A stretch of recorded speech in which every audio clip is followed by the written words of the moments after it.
Another beloved human graces our island. Another trade honored between myself and this pitiful little kingdom. Damp and salted from the waves of the sea, hair tangled and wild from the unforgiving wind, shivering from the chill, lies to place, their heart pounding with fear, waiting to be collected. This one is much prettier than the previous. And they look much more capable too. Not an old hag, their life already spent. I am pleased to see that your king learns his lessons. It isn't a proper trade if you would only use our deal to dispose of the dregs of his kingdom. Are you shocked at the sight of me, human? When His Majesty came to take you away from the little hovel that you humans reside in for homes, I can make a guess what it is they told you. They told that a dragon would come for you, with teeth as sharp and as large as swords, and armor of scales over her hide. A great sea serpent, her long body lined with fins for sliding easily through the waves. A monster that can sink ships with such ease that your king dare not anger me, or risk the lives of every fisherman and sailor in his kingdom. A beautiful creature bejeweled with the pretty things she has gathered in her den after lifetimes of plunder. I think that is what they told you to expect. And now, instead, this woman who stands before you, her shape is much more human than you imagined it to be, isn't it? Do you like to look upon it, as I like to look upon yours? My eyes are pure, human. I would have you gaze into them while we speak to each other. Do you think of me as someone who's pulling a trick on your kingdom? Perhaps I am so lowly lizard or fishfolk who merely masquerades as one of the most noble of this world's creatures. No, put such thoughts from your mind. I am what your people whisper me to be. In truth, I have a body so wondrous that humans can only cower at the sight of it, their hearts captivated. You will get the privilege of seeing it soon enough. It is only that I am one of the rare ones among my kind who can shed her skin and walk among you on human legs. My teeth grind to be in another form. I prefer to be my full size, my full power, with full mastery over the sea. But in this body it is easier to greet you, you who cannot speak the draconic tongue. In this form it is easier to see you properly, with your skin against mine.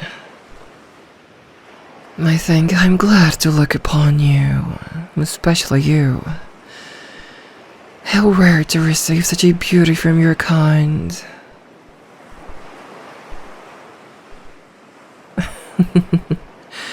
Why do you ask such a thing in such a frightened tone?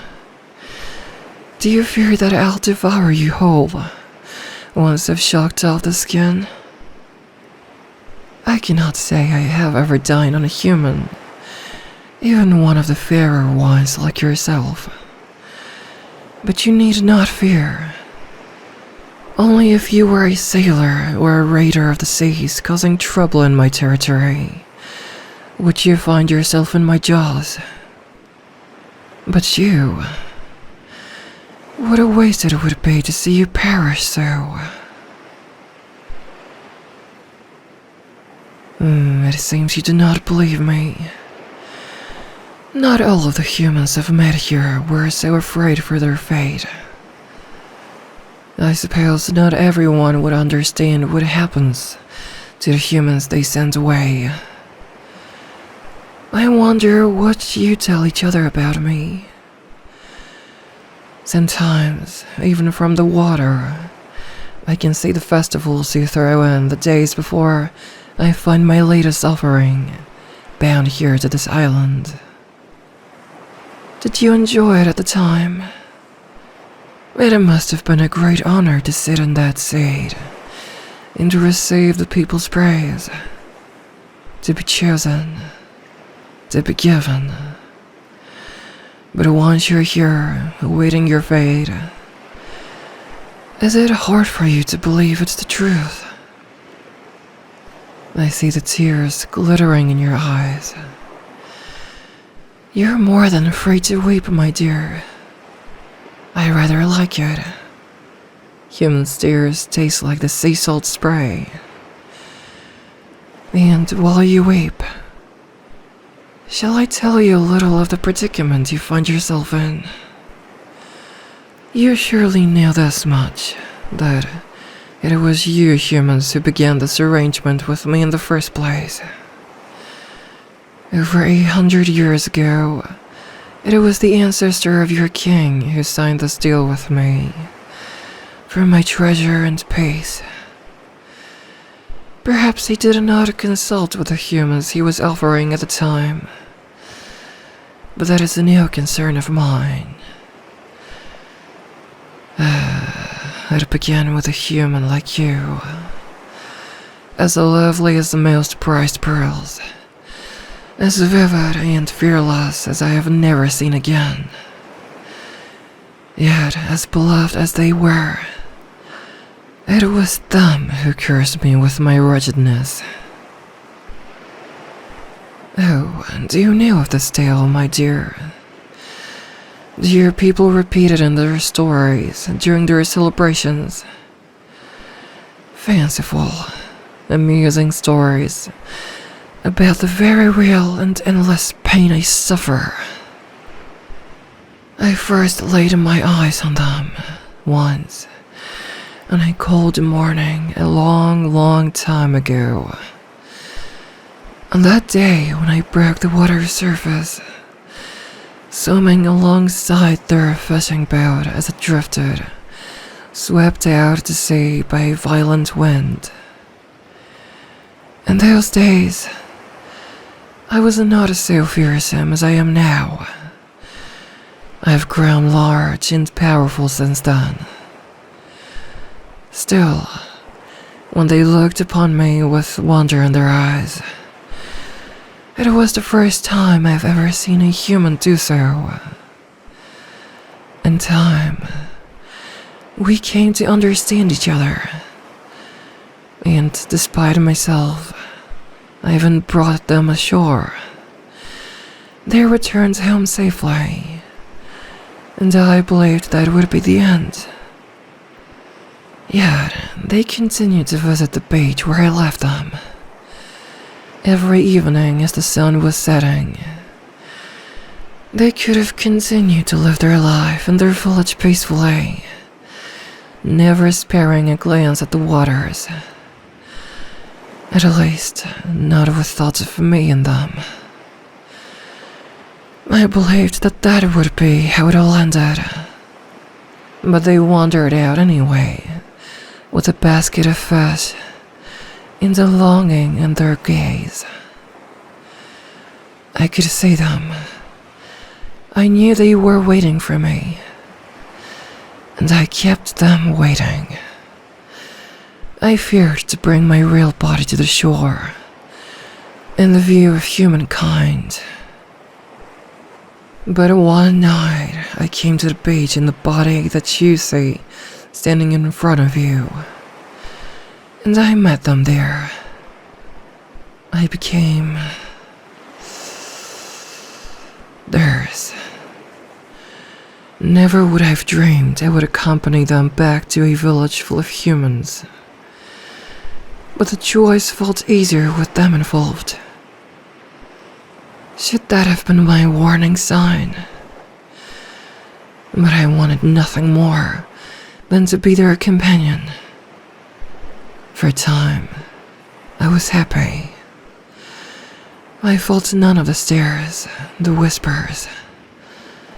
I was content. But humans are not the same as dragons. Time poisons you, breaks you.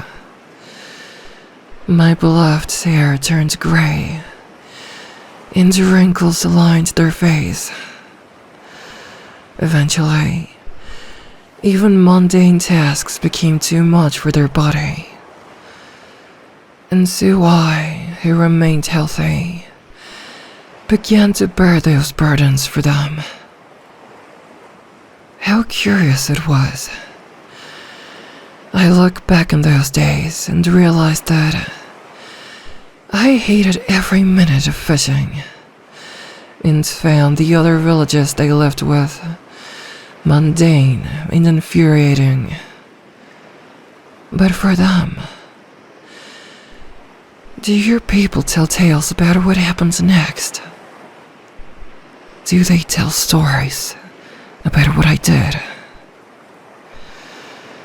The day when the time finished off my beloved for good. Only once they were dead did I realize what they had done to me.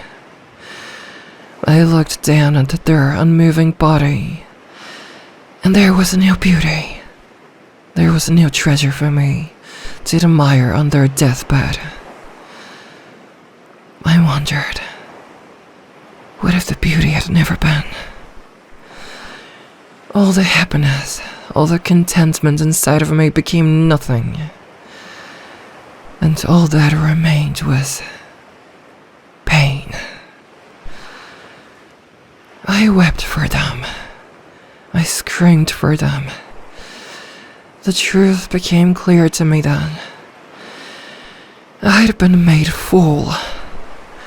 My little human, who once loyally stood beside the sea, had taken my heart for their own.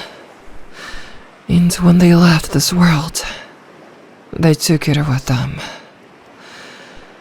I could get no relief. I shed this human form, and still the pain only grew. So across the land and sea, all came to know my grief. My rage. My rage. Your villages I destroyed. Your vessels I plundered. Even the largest of human ships feared to traverse the sea for risk of meeting my wrath. Some ships fear me still. When my energy was spent, I returned to the ocean floor, stewing and tormented by my despair. I awaited the day when, well, I don't know now. The day I would once again become the scourge of your kingdom, perhaps. I cannot say. It was during this time when the clever little king of your land struck this bargain with me. In exchange for the gift of my bounty, in exchange for my protection and the safe passage of his ships, he provided me a means to soothe my pain. With pretty humans like you, who would replace the one that time took from me.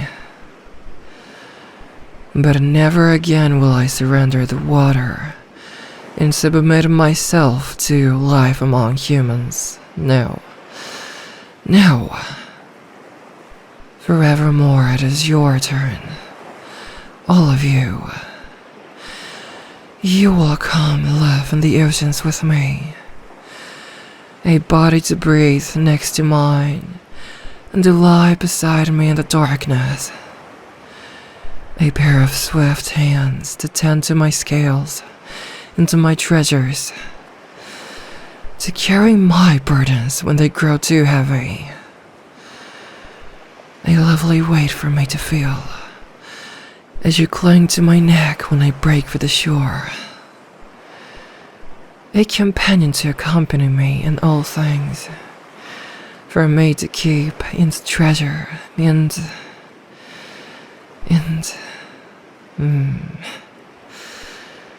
with prosperity your people have enjoyed. I think this is to be an even trade. More than fair, in fact. Considering the kind of damage I could do if your people ever angered me. Don't you think so? Good human. Though, on your face I see more tears. Let me kiss those away.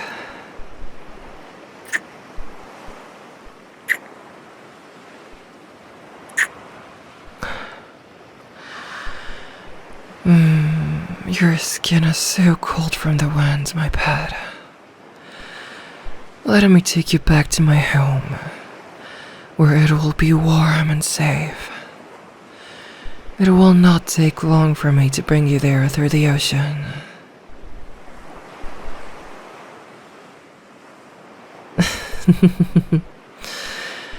You think I will allow my new dear companion to drown? I am well aware of your limits. There is air in my palace, and once we arrive, I will correct this matter of you being unable to breathe. You may even like this part. I've known several humans who are fond of swimming, despite their weaknesses. Now, allow me to free you from this post first.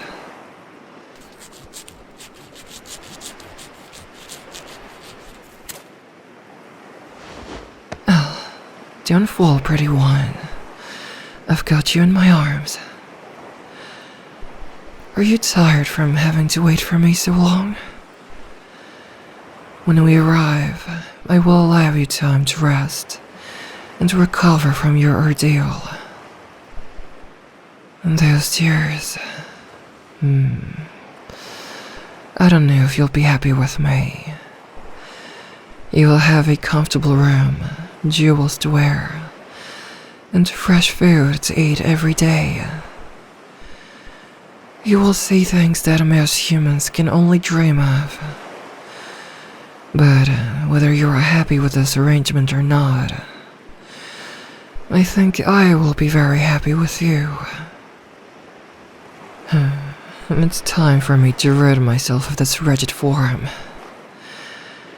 Let us go then, my lovely human, to your new home in the sea.